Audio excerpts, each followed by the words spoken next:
Welcome back, guys, to day 2 of the Unlock Your Business Brilliance Virtual Summit. I hope that you were with us yesterday because I'm telling you that the speakers absolutely knocked our socks off. Do people still say that? I don't know, but that's what happened. I got so many nuggets from all of the different powerful conversations, and I cannot even imagine what we are going to experience today. So don't get full. Leave some room on your plate to continue taking in all the goodness. Now, yesterday we started off talking about mindset and we moved into marketing. Today, we're going to talk a little bit more about marketing, and then we're going to go into money. Why marketing? Because again, it's not enough to be great or brilliant at what you do, but you've also got to be brilliant at making sure the people who need to know and the decision makers can find you. And then lastly, money, because it's important that you understand how to attract it, how to steward it, and how to leverage it properly to grow your business. And so the conversations that are coming our way today are really going to show us how to grow in our marketing and how to grow in our money. Now, I don't want you to forget in your excitement that all of this goodness is still just a sample of what you would experience if you join us in person for Baltimore BizCon January 26th and 27th. I'm just saying, if you live anywhere close to Baltimore and you can get here, you're going to want to be in the room, not only for the powerful information that's going to come forward, but for the networking and so much more. Be in the room. All right, that's enough. I'm ready. If you're ready, let's do it. Let's dive into our first presentation.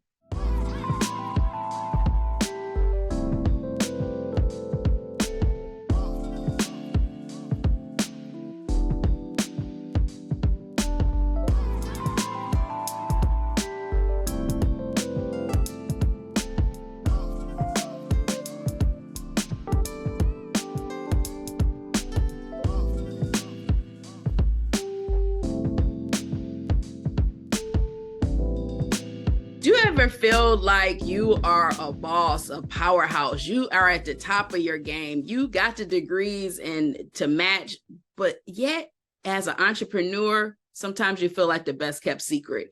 You know your stuff, but it feels like the rest of the timeline doesn't. Or you're showing up consistently, posting, and you are engaging. But then when you take a look at who's actually responding, is your mom, your aunt, your cousins, and not your signature clients. What's up, everyone? My name is Sha-nel. I work with coaches, agency owners, powerhouses who recognize that they might be the best kept secret in their industry and want to tap into more of their dream clients through social media by leveraging the power of savvy. And I do that specifically with high ticket messaging, client attraction strategies, and social media techniques.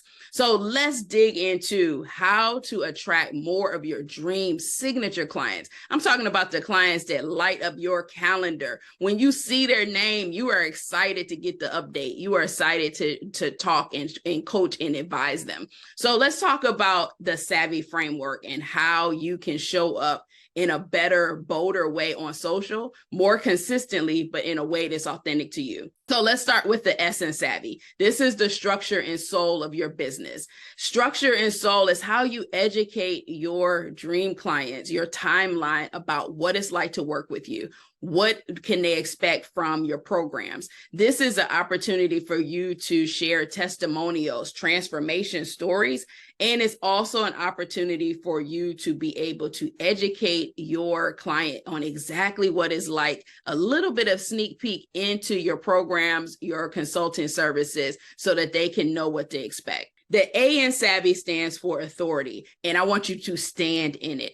What do you own? What are you so bold with that you know that you can actually put a guarantee on it? This is your authority. You show up in your authority by not only just sharing testimonials, but things that you are investing in as an expert. Maybe it's your certifications. Maybe it's you sharing photos and video and content of you speaking on stage. How do you stand in your authority so your clients recognize that you are the best in the industry? They recognize that by you showing up as the best in the industry, by sharing your expertise and giving us that behind the scenes of what it's like to work with you through the structured content, but also your expertise and your authority and your leverage of the influence. The first V in Savvy is your vision. Clients and our dream clients, they want to work with us and be able to know that why we're doing what we're doing and what motivates us. So share your vision, share your why, share your story about why you go so hard for your clients. The next V in Savvy is vibe. And this is the fun part. Show your personality.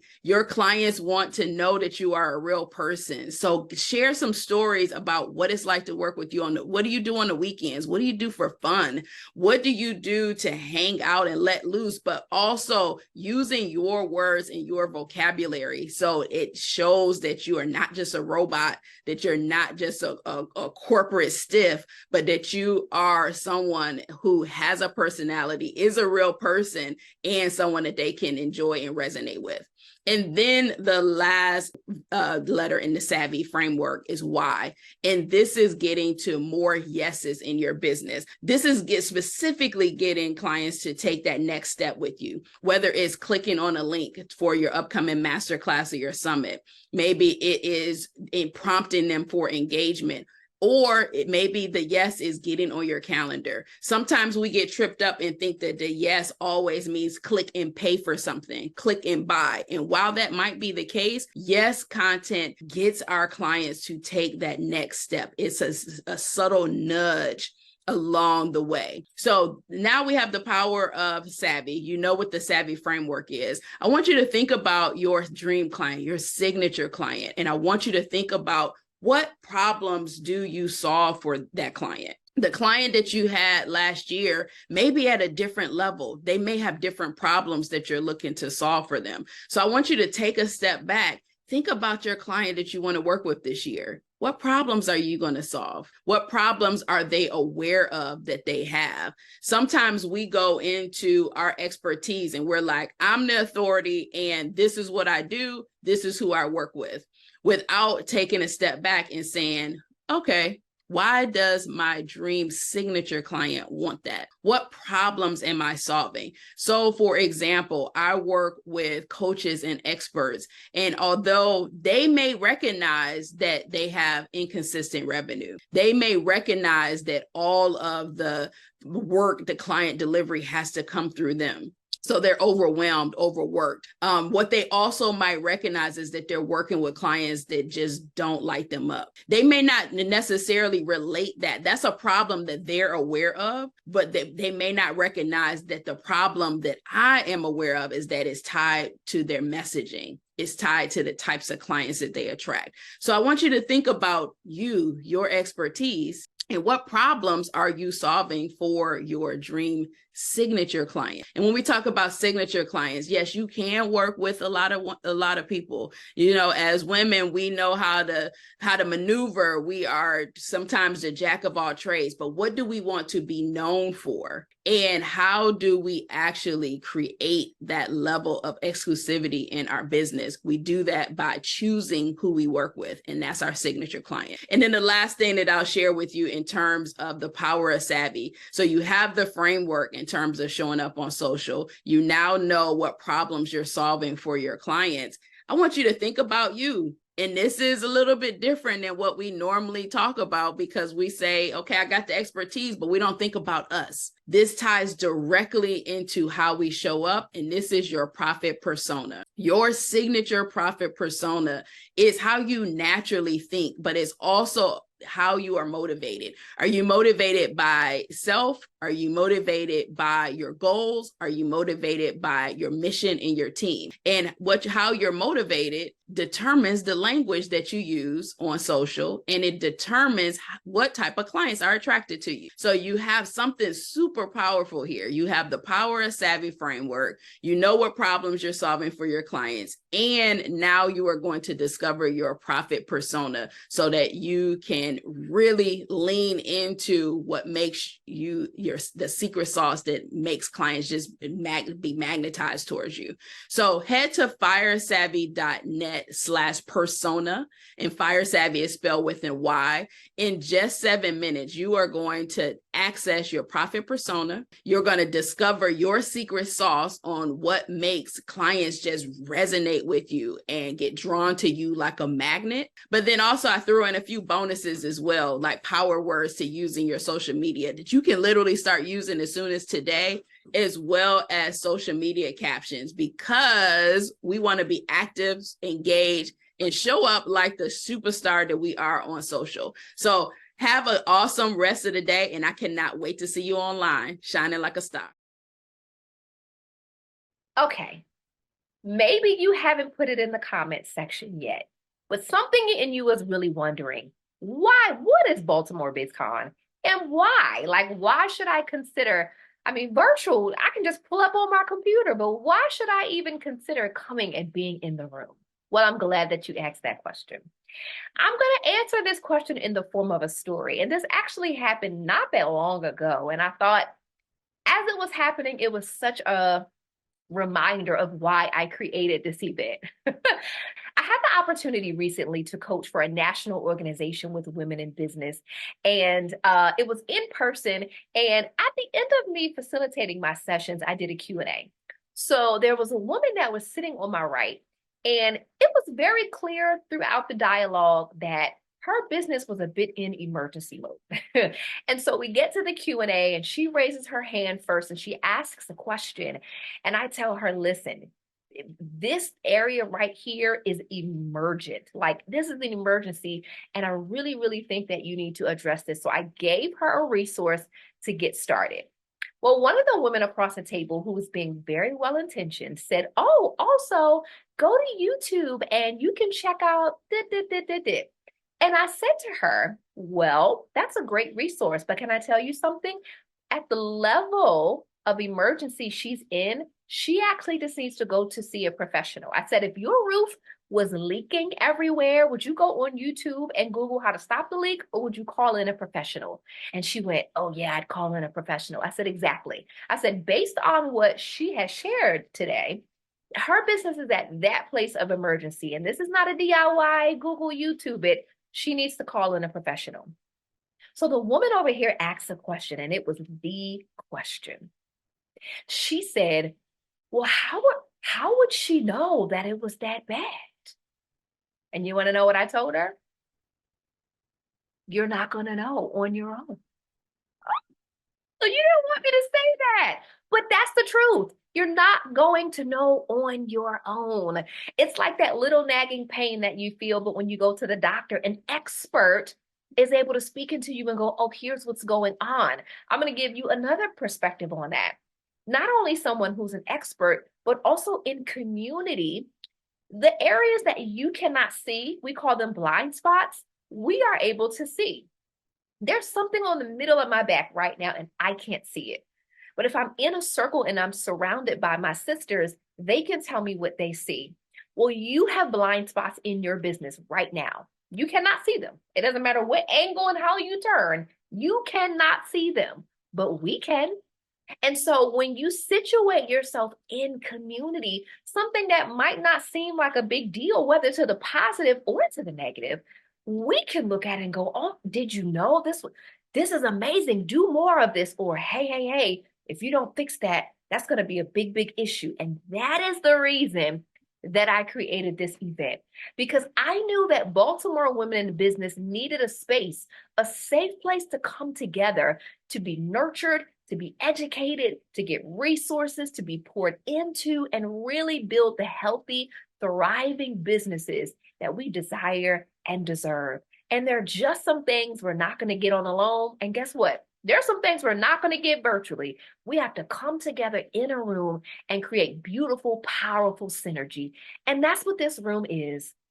It's created and specifically hosted in January because I want you to get the resources, the education, the relationships, and everything you need to have the very best year in business ever.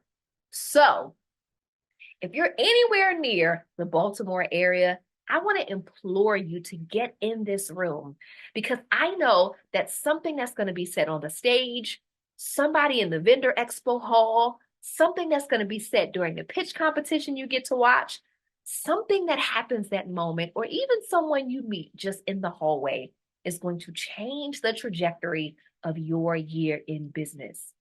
So go ahead to BaltimoreBusinessCon.com and grab your tickets. And I can't wait to see you in the room.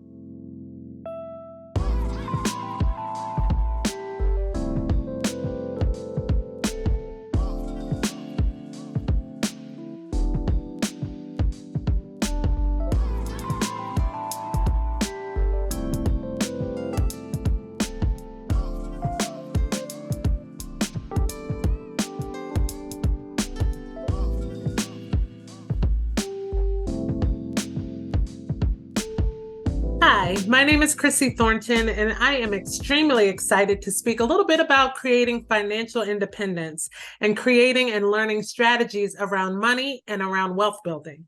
Like many people, I was somebody who was told, go to school, get good grades, do very well, graduate, get your education, and that those things were going to be the key to being successful in life.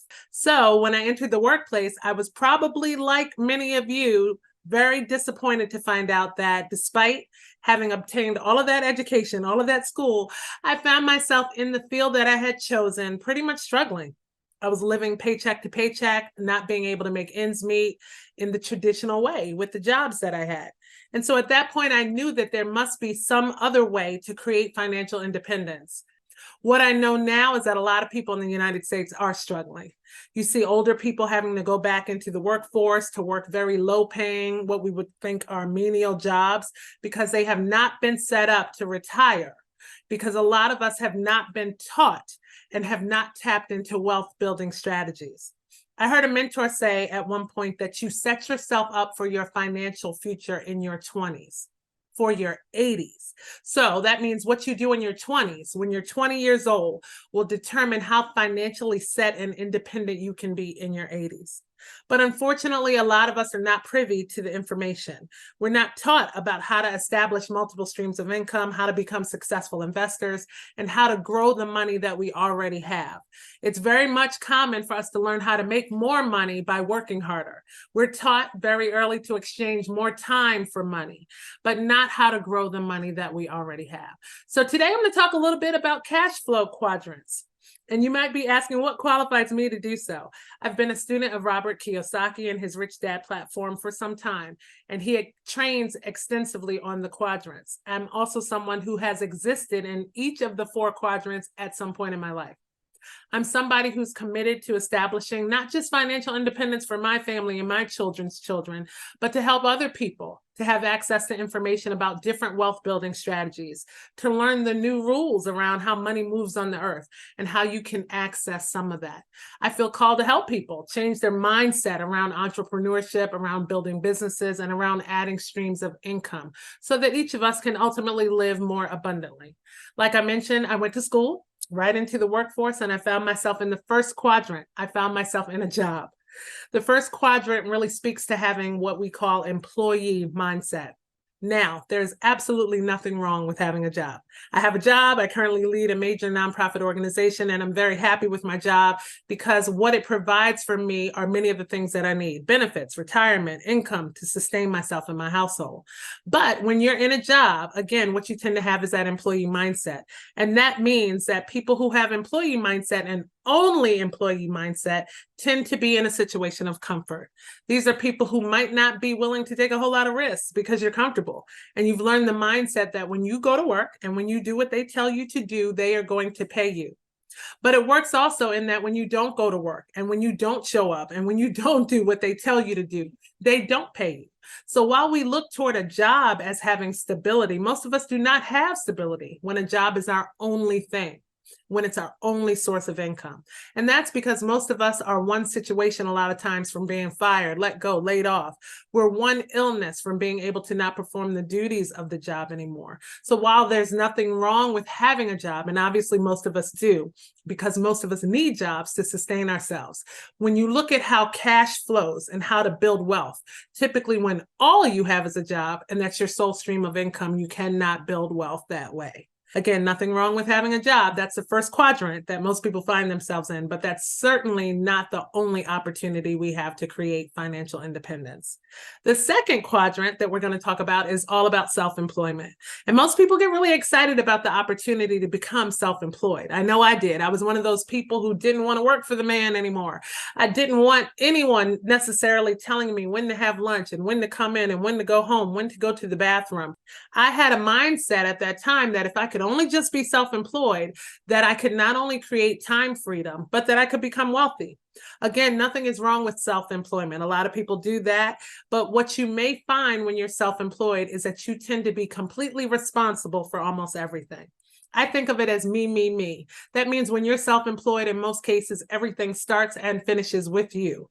You're completely responsible in most cases for your business. You are leveraging your time, your talent, your resources, and money most times, and your own strength and your own manpower. And most people who are self-employed tend to have to continually pour back into their business. They have to pour all of their effort, and a lot of times revenue too, back into their business to make sure that their business can be profitable. So if you look at traditional ways that people are self-employed, you have lawyers and doctors and accountants in those careers. And those are wonderful careers. Nothing wrong with them, obviously. And those careers tend to be very high paying. But in those careers, most people exchange those high paying jobs for their time. So all of those careers I just mentioned tend not to have a whole lot of time freedom. Yes, they're making a lot of money, but they're missing the opportunity to spend time with their families. In a lot of those careers, you'll find that people don't vacation. They don't spend time doing what they like to do recreationally because they have to be responsible for their businesses. And sometimes in those careers, folks don't have the liberty to be very creative. Because if you know anything about self-employment, most people tend to spend a whole lot of time in survival mode. They're trying to make it work and they're depending solely on themselves. So absolutely nothing wrong with being self-employed. It's a pathway to building long-lasting compounding wealth in some cases, but typically not. So what we're going to talk about next is that third quadrant, because that's where we want to be. If you are interested in building wealth, you want to be on the right side of the quadrants. And that next quadrant is all about business ownership. You might be thinking, well, what's the difference between business ownership and being self-employed? And it's very simple. Me, self-employed. But when you are a business owner, you have successfully learned how to leverage the time, the skills, the resources, the manpower, the strategies, and the knowledge of other people. People who are business owners know how to build. Think about it. Anybody you know who's really wealthy, if you look at Warren Buffett and Oprah and Steve Jobs and Mark Zuckerberg and all of the people who are very wealthy, one thing that they do, and they do very well, is that they align themselves with people who are smarter than them, who've done what they want to do, and they align themselves so they can be mentored by people who can help them become successful. And it becomes all about building the team. And when you're building a team, you're successfully leveraging other people. So you not only have support, but you have a framework to succeed when you're not completely dependent on yourself. J. Paul Getty is quoted as saying that it's better to have 1% of 100 people's efforts than it is to have 100% of your own efforts. So think about that. That is a wealth building mindset. People who are involved in building business ownership and who are part of a team tend to have the liberty to be very creative. They tend to be willing to embrace new ideas and new ways of thinking and new ways of doing things. They have many people who are pouring into the thought process of the business, and they tend to be just more willing to try and embrace new things. And this is a quadrant when you do this successfully, where you begin to create cash flow. Again, nothing wrong with having a job, nothing wrong with being self-employed, but where you want to be is to become a business owner.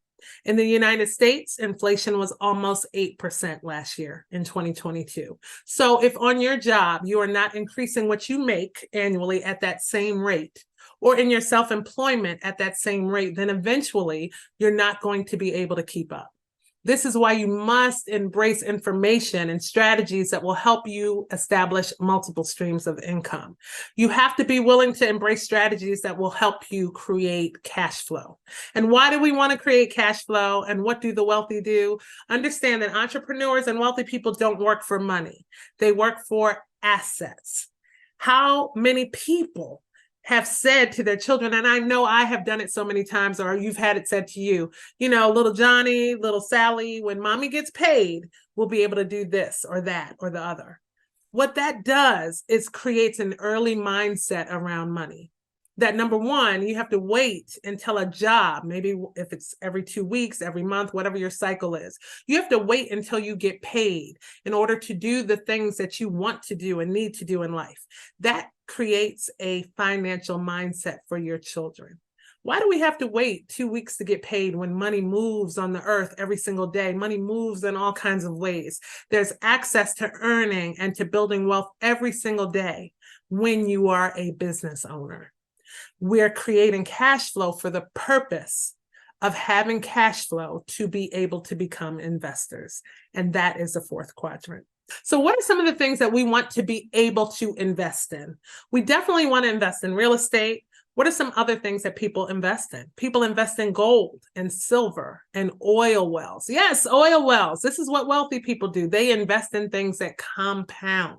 Wealthy people don't live off of the principal. Wealthy people live off of their interest and they save the principal. But in order to do that, you have to have cash flow. And then you have to make really great investment decisions. Stocks, bonds, and the exchange of foreign currency, all are investment vehicles that people are using to make their mark. So when the job goes away or the self-employment goes under for whatever reason, you have other things in motion. You have other people in place to help shore you up and to make sure that you can live in abundance. Because I guarantee you that we are not meant to live on the 40-40-40 plan, to work 40 hours a week for 40 years to retire on 40% of our income. Best wishes.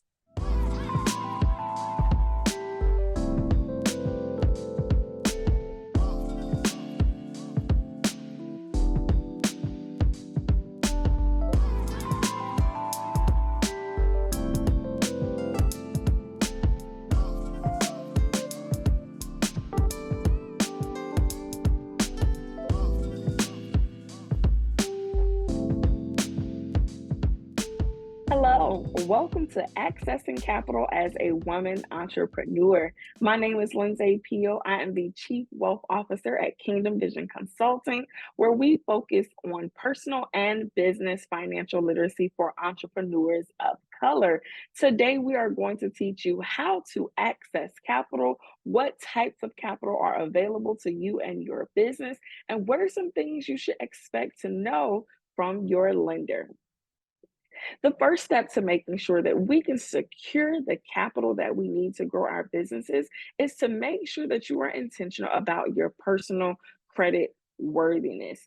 Are you familiar with the 5 C's of credit? Character, capacity, collateral, capital, and conditions. They're extremely important as an entrepreneur when you are looking to get funding for your business. Normally, when you own at least 25% more interest in your business, you as that entrepreneur will be used as a personal guarantor for that business. And of course, they are going to pull your personal credit. The stronger your personal credit is, the higher your opportunity is for you to get approved for that loan, line of credit, credit card, or whatever that lending tool and product is that you're looking to obtain. One thing that I always say is super important is to make sure that you're very mindful of your credit utilization. The rule of thumb is 30%. If you have any revolving lines that are over 30%, please make sure that you try to pay those down and be intentional before you start to apply. You can always pull a free credit report from www.annualcreditreport.com. Once you've made sure that you've reviewed your personal credit, you feel confident in how you present yourself to a potential lender, now it's time to make sure that you are verifying your business profile. Do you have a legal entity? And is that entity in good standing with your state? Do you have an appropriate name? Has that been filed? Do you have an appropriate address that is not your home address, preferably? Do you have a website or at least a landing page so that when lenders go and search for you and your business, they can find you? Do you have an appropriate email address for your business, and preferably an email address where you have purchased your domain? For example, instead of your email address being abcinfo@gmail, I'd recommend purchasing your domain. Show them that you are invested by having abcinfo@abcinfo.com or info@abcinfo.com. Let them know that you are serious about building your business. Make sure that you understand your NAICS and your SIC code. If you don't have them, you can simply Google NAICS and you will be able to select your business industry and you will be assigned an industry code. It is super important that you know that in advance, just in case you're operating a business within an industry that a lender would prefer not to lend to. You want to know that in advance to avoid any disappointment. You want to make sure that you absolutely have a federal tax ID number, or an EIN is what we call it. And you want to have that in advance so that when you're applying for business capital, we will be able to use your EIN. Yes, they will still pull your personal credit, but at least the credit account will be able to be opened using your EIN. And make sure that you have a separate business bank account. Don't just have the business bank account just to say that we have it, but we still commingle funds. You're paying your personal bills from the business account. Although the business income may be taking care of you, make sure that you're creating a separation within your accounts, having personal accounts to take care of your personal transactions and your business accounts to take care of your business transactions. Once you're able to confirm that you have a nice, solid business profile, you feel strong, you feel confident with how you show up on paper, now it's time to start building your vendor relationships. If you currently have any vendors that you're already working with, I definitely recommend picking up the phone and giving them a phone call to see if they offer any types of vendor credit relationships, any trade lines, or any net 30 or net 60 accounts. These relationships will start to help you build your business profile. It is super, super important. And once you establish these accounts, please be intentional to pay your bills on time, but preferably pay them a little early. That magic number is 5. You have a long list of vendors that you can choose from. This is just a short list: Uline, Granger, HD Supply, Zoro, Shirtsy, a few that I'm sure that you might have already seen before. Always start with vendors that you use, and if the vendors that you do not use extend that opportunity to you and your business, then make sure that we're finding others that can fill that need for us. Business lending types. Another very important part about applying for any type of business capital is understanding what type of capital do you need. Are you interested in a trade line with a particular supplier? Do you need a credit card? If you do need a credit card, what types of credit cards are you interested in? Are we looking at rewards cards, or are we looking at cards that may give us a longer period of time with a 0% interest rate? It's very important to do your due diligence and your homework on your business and where you're going so that you know what type of credit to access. You have lines of credit, you have micro loans, unsecured term loans, equipment loans, secured lending options. And if you're in the medical field, they have medical practice loans as well. If you're interested, there are amazing opportunities accessing SBA loans. It's important to know that the SBA does not fund you, particularly themselves. You have to still work with a lending institution that is SBA certified, okay? They have 7A loans that go up to 5 million. They have 7A Express that goes up to 500,000. You can access a 504 loan that goes up to 5 million. And the SBA also have micro loans, which go up to $50,000.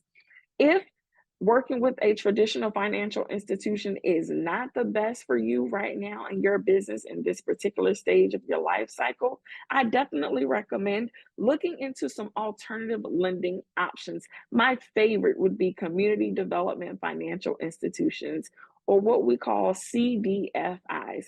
These are usually nonprofit organizations that are funded by big banks, foundations, and other philanthropists to make sure that we have lending organizations in our communities. CDFIs not only provide you with access to capital, but they also provide you with free technical assistance, one-on-one coaching, workshops, webinars, everything that you will need to start building the foundation for a sustainable business.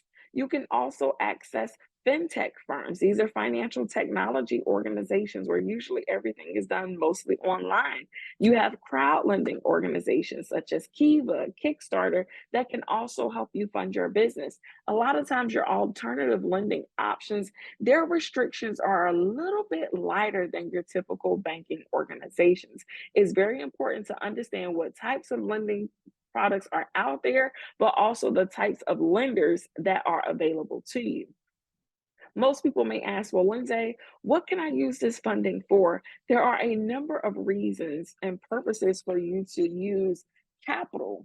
One is startup costs for your inventory, real estate purchases, renovation costs, debt consolidation, equipment and machinery, potential payroll, ongoing inventory, working capital. There are a number of reasons and ways that we can use business funding. I promise you, once you start using OPM, aka other people's money, to start growing and building your business, you will want to talk to any and every lender that you come across. A couple of things to be mindful of. Lending institutions, they will want to see a personal financial statement. Yes, that homework that I had you to do in the beginning, most of your lenders are going to look for that. Your last 2 to 3 years tax returns, making sure that your entity is in good standing, your business financial statements, the income statement, your balance sheet, your profit and loss statement. Some lenders may also want bank statements, a business plan, potential co-signers, 1 to 3 year projections, depending on how much funding you're looking for and depending on what type of funding will definitely be able to help you decide those factors that your lender will be looking for. Some of them may want you to be very intentional about what you're asking. What type of business industry are you in? What are your business revenues? If you have any supporting income, and most importantly, your ability to repay. It is super, super, super important. Once you start building your business credit, it's also important for you to monitor your business credit. You have reporting agencies for your business with Experian, Dun & Bradstreet, and Equifax. It's important to know that your business credit score will look a little bit differently than your personal credit score. With your business credit score, it's usually anywhere from 0 to 100, while your personal credit score may be anywhere from 300 to 850. There is a difference. You can monitor your business credit at www.nav.com. I would love to support you on your journey. Make sure that you follow us at Kingdom Vision Consult on Instagram, Facebook, and LinkedIn. You can shoot us an email at info@kingdomvisionconsult.com. Okay, maybe you haven't put it in the comment section yet, but something in you is really wondering, what is Baltimore BizCon? And why? Like, why should I consider, virtual, I can just pull up on my computer, but why should I even consider coming and being in the room? Well, I'm glad that you asked that question. I'm going to answer this question in the form of a story. And this actually happened not that long ago. And I thought, as it was happening, it was such a reminder of why I created this event. I had the opportunity recently to coach for a national organization with women in business, and it was in person. And at the end of me facilitating my sessions, I did a Q&A. So there was a woman that was sitting on my right, and it was very clear throughout the dialogue that her business was a bit in emergency mode. And so we get to the Q&A, and she raises her hand first and she asks a question. And I tell her, listen, this area right here is emergent. Like this is an emergency. And I really, really think that you need to address this. So I gave her a resource to get started. Well, one of the women across the table who was being very well intentioned said, oh, also go to YouTube and you can check out this. And I said to her, well, that's a great resource, but can I tell you something? At the level of emergency she's in, she actually just needs to go to see a professional. I said, if your roof was leaking everywhere, would you go on YouTube and Google how to stop the leak, or would you call in a professional? And she went, oh yeah, I'd call in a professional. I said, exactly. I said, based on what she has shared today, her business is at that place of emergency. And this is not a DIY, Google, YouTube it. She needs to call in a professional. So the woman over here asked a question, and it was the question. She said, well, how would she know that it was that bad? And you want to know what I told her? You're not going to know on your own. So you don't want me to say that, but that's the truth. You're not going to know on your own. It's like that little nagging pain that you feel, but when you go to the doctor, an expert is able to speak into you and go, oh, here's what's going on. I'm going to give you another perspective on that.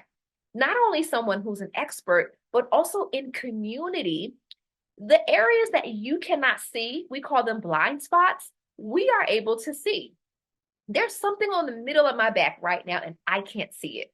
But if I'm in a circle and I'm surrounded by my sisters, they can tell me what they see. Well, you have blind spots in your business right now. You cannot see them. It doesn't matter what angle and how you turn, you cannot see them, but we can.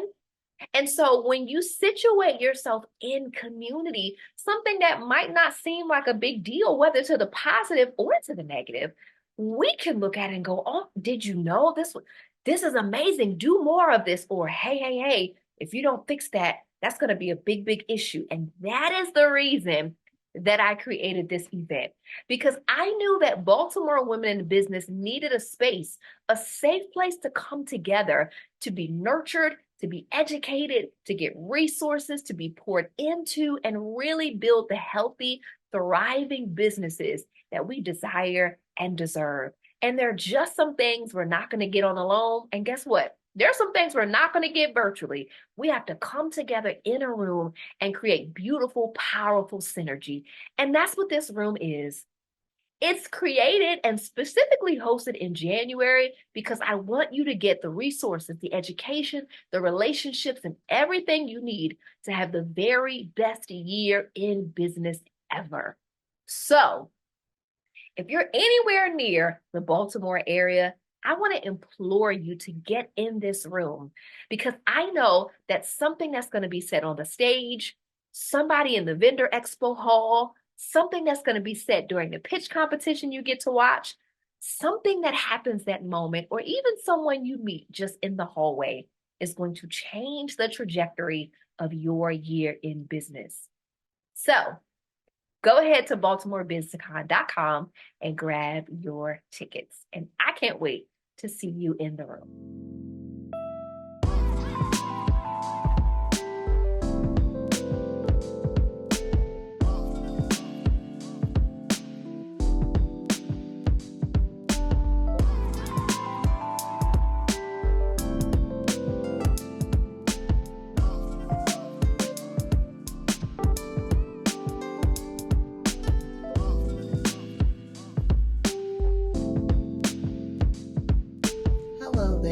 My name is Sha-nel Simmons. I'm the founder and CEO of No Tax and Financial Solutions. And I wanted to share with you today some of the key components of what it will take to experience longevity, sustainable longevity in your business. And the reason I decided to explore this topic is because one of the things I always say is how you start is not how you're going to continue when it comes to your business. And I found that of businesses, of any 10 businesses that start at any given time, most businesses, the average business, according to the U.S. Small Business Administration, will only exist for 8.5 years. 8.5 years. And at any given moment, any 10 businesses that start, only 3 of them will make it to see the 10th year of being open and operational for 10 years. And as time goes on, it's even slimmer of that original group when it comes to 15 and 20 years. And what's interesting is that statistic about businesses being open till 10 years, 3 out of 10, has stood this test of time since 1995. So I wanted to get more into that and try to see, what we can do to shift the narrative of that so more businesses not only just start, but will remain, right? And I thought about why. Why is it important to try to stay in business past 10 years? Well, one of the things I always hear in conversations with fellow entrepreneurs is they want to generate generational wealth. Well, so it can happen one of two ways, right? If your end game is that you're going to sell your business, that could be a key factor as to why some of these businesses don't remain open past 10 years. And it could be another reason why the statistic is on average 8.5 years, 8.5 years of longevity is the average, and that only 3 out of 10 will make it to 10 years, right? If the end game is that you're going to sell your business. But it sounds to me, when I'm talking to most entrepreneurs, that the end game is to actually keep the business and to have something to pass down to their children and their children's children. And if that's the case, you're going to want to try to do what needs to be done to stay in business for longer than 10 years. Another reason why you may be interested in keeping your business open for a longer period of time is because, just like you wanted to pass down to to the next generation, to your heirs, to your children, to your nieces, to your nephews, or whomever that you decide to pass it on to, ultimately it's an income generating asset. That's how you have to start looking at your business. It's no longer just, something that, it makes me proud. It's an income generating asset that sustained well and of course eventually thriving well. It can be something that you can always depend upon and adding to your overall wealth portfolio, right? Next, it's a horizontal opportunity generator, right? It's not only about generational wealth. If you want to, you can now become a collaborator with your peers and fellow colleagues. You now can employ other people. You now can be a benefactor to your community at large by giving to charities, by being instrumental in the economic changes in your neighborhoods, in your state, region, country, and even the world. So it's a way to have an impact within this lifetime, not just also looking down to the next generation, right? But regardless of whether you decide, to give over to the next generation, give off to the side, or just keep it as an income generating asset for yourself, ultimately, it's also a part of your own legacy, right? It's something to be able to say you've had something that sustained the test of time and it was here for 10 years or more, not only creating money, but creating the impact and being the solution to your clients and to those that you serve. So there's multiple reasons to want to keep it open, but there's also 4 key factors as to why it's so hard to reach that benchmark. And it's been a challenge, as I said, since 1995. And those 4 obstacles have, to this day, it's still lack of funding and capital and resources to stay in business as far as cash flow. The other hindrance that continues to be the reason most businesses are not able to continue on past 10 years is poor management and leadership. And, not sometimes everyone is meant to lead, but that's something that we can work on and build upon. having a bad business model and not having all the things in place to make sure that you have a really good operation, or maybe what you originally architect together just isn't going to work now. So it may be something that just needs to be modified in how you operate or how you are organized.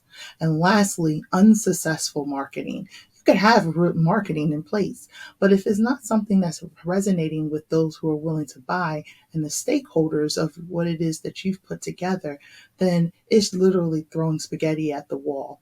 So those are the reasons why a lot of businesses tend to close and not hit those benchmarks and not hit all those wonderful benefits that come from, as I had explained earlier, of reaching the 10 years. So what do we do, right? What do we do? What do we do? So I came up with a model.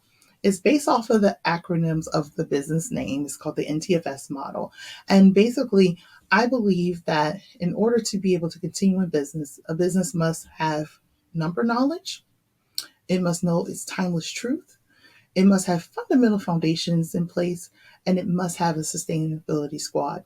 And of that model, of those four factors, the biggest one that I find that usually makes the difference of everything else is the timeless truth.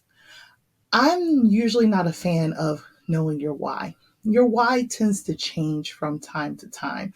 Why you do something today could easily change for why you do it tomorrow. Today it could be because you need to pay the bill. Tomorrow it could be because you want to, make that social impact and such. But the thing that rarely change or does not change as often is who you are and what you stand for. If you are very clear about those two things, who you are and what you stand for, and establish your North Star in your business, the remaining pieces of the model will all come into play. You will navigate your numbers and know your numbers for yourself and create a you versus you winning situation when it comes to your numbers. You'll be able to put some fundamental foundations in place, because at the end of the day, business is still business, and we need to make sure we take care of our business appropriately. And then if you are very clear of who you are and what you serve and what it is that you do, you will make sure that the people that are surrounding you and supporting you will be in alignment with all of that. So the timeless truth to me is the key to making sure that you stay in your business for the long haul. And don't believe me, every time I think about having something that's long and sustainable, I think about the Egyptian pyramids. I think about the fact that it took piece by piece by piece by piece to build something that has now stood the test of time. And I believe that in order for you to truly establish something that's going to stand the test of time, you've got to be able to come up with your own timeless truths. And then everything else can fall into place. So I hope that you continue on to stay in business for the long haul and that you are here for more than 10 years. And if you ever need me, feel free to find me at neltaxandfinancialsolutions.com and follow me on Instagram and YouTube at NTFS Global. Again, that's at NTFS Global. I am Sha-nel Simmons. Take care. So you've been seeing and hearing so much about Baltimore BizCon, and you might be thinking, I don't want to just attend. I'm actually interested in partnering and being connected. Well, there are still two ways that you can do so.